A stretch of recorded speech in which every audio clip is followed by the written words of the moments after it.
Hello' guys, welcome back to my YouTube channel Anowal G K master. Anowal G K master অন্য এটি ভিডিঅ'লৈ আপোনালোকক সকলোকে স্বাগতম জনাইছোঁ।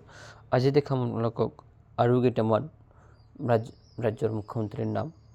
তো আপোনালোকে এই ভিডিঅ'টো সম্পূৰ্ণৰূপে চাব, কাৰণ এই ভিডিঅ'টো কম্পিটিটিভ এক্সামৰ কাৰণে খুবেই গুৰুত্বপূৰ্ণ ভিডিঅ'। এইবিলাক ভিডিঅ'ৰ পৰাই প্ৰশ্ন আহি থাকে। তো আপোনালোকক আজি জনাবলৈ লৈছোঁ বিভিন্ন ৰাজ্যৰ মুখ্যমন্ত্ৰীসকলৰ নাম, বৰ্তমানৰ মুখ্যমন্ত্ৰী।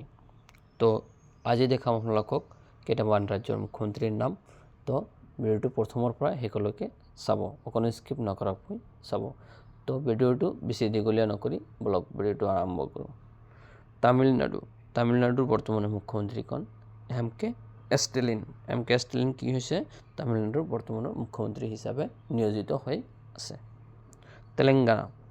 তেলেংগানাৰ বৰ্তমানৰ মুখ্যমন্ত্ৰীখন আনুমুলা ৰেৱান্ত ৰেড্ডি। আনুমুলা ৰেৱান্ত ৰেড্ডি হৈছে বৰ্তমানৰ তেলেংগানাৰ মুখ্যমন্ত্ৰী। হায়দৰাবাদৰ ওচৰত তেলেংগানা নামৰ এখন ঠাই আছে, সেইখনৰ মুখ্যমন্ত্ৰী হৈছে আনুমুলা ৰেৱান্ত ৰেড্ডি। ত্ৰিপুৰাৰ বৰ্তমানৰ মুখ্যমন্ত্ৰীখন মানিক সাহা। ত্ৰিপুৰাৰ বৰ্তমানৰ কি মুখ্যমন্ত্ৰী? তেওঁ বহুতবাৰ ত্ৰিপুৰাৰ মুখ্যমন্ত্ৰী হিচাপে আছিলে আৰু এতিয়াও হৈ আছে। উত্তৰ প্ৰদেশৰ বৰ্তমানৰ মুখ্যমন্ত্ৰীজনৰ নাম কি? যোগী আদিত্যনাথ কি উত্তৰ প্ৰদেশৰ বৰ্তমানৰ মুখ্যমন্ত্ৰী হিচাপে নিয়োজিত হৈ আছে। উত্তৰাখণ্ডৰ বৰ্তমান মুখ্যমন্ত্ৰীজনৰ নাম কি? পুষ্কৰ সিং ধামী কি উত্তৰাখণ্ডৰ বৰ্তমানৰ মুখ্যমন্ত্ৰী। ৱেষ্ট বেংগলৰ বৰ্তমানৰ মুখ্যমন্ত্ৰীজনৰ নাম কি? মমতা বেনাৰ্জী ৱেষ্ট বেংগলৰ বৰ্তমানৰ কি মুখ্যমন্ত্ৰী হৈ আছে। আৰু তেখেতে বহুতবাৰ মুখ্যমন্ত্ৰী হিচাপে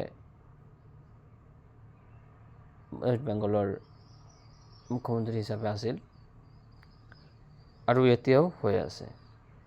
তাইৰ অবিহনে কোনেও ৱেষ্ট বেংগলত মুখ্যমন্ত্ৰী হিচাপে আৰু নাহে।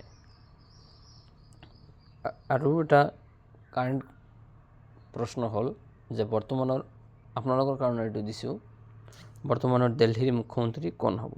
ইয়াত 4টা অপশ্যন দিয়া আছে: ৰামলীলা মৈদান, আশিষ চুদ, প্ৰৱেশ বৰ্মা, ৰেখা গুপ্তা। এই 4টাৰ ভিতৰত কোনটো হ'ব আপোনালোকে কমেণ্টৰ জৰিয়তে জনাই দিব। এইটো আপোনালোকৰ কাৰণে দিছোঁ। তো এই ভিডিঅ'টো কম্পিটিটিভ এক্সামৰ কাৰণে খুবেই গুৰুত্বপূৰ্ণ। যদি ভিডিঅ'টো ভাল লাগে তেন্তে ভিডিঅ'টোত এটা লাইক দিব।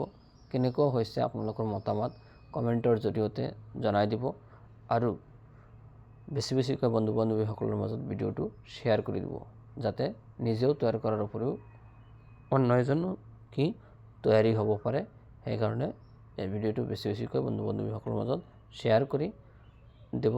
আৰু আপোনালোকে এনেকুৱা ধৰণৰ ভিডিঅ' পাবলৈ মোৰ Anwar G K master YouTube চেনেলটো ছাবস্ক্ৰাইব কৰিবলৈ নাপাহৰিব। ছাবস্ক্ৰাইব কৰিলে কি হয়, আপোনালোকৰ ভিডিঅ' দিয়াৰ প্ৰেৰণা বা উৎসাহটো বাঢ়ি যায়। আপোনালোকে এনেকুৱা ধৰণৰ ভিডিঅ' পাই থাকিবলৈ মোৰ চেনেলটো ছাবস্ক্ৰাইব কৰি ওচৰত থকা বেল আইকনটো প্ৰেছ কৰি থৈ দিব। মই এনেকুৱা ধৰণৰ ভিডিঅ' লৈয়ে আহি থাকিম আৰু আপোনালোকক এনেকুৱা ধৰণৰ ভিডিঅ'ৰ বিষয়ে তথ্য মই জনায়ে থাকিম। আজিৰ ভিডিঅ'টো এইখিনি আছিল। অন্য এটি ভিডিঅ'ত আপোনালোকক সকলোকে লগ পাম। ধন্যবাদ। জয় অসম, জয় হিন্দ।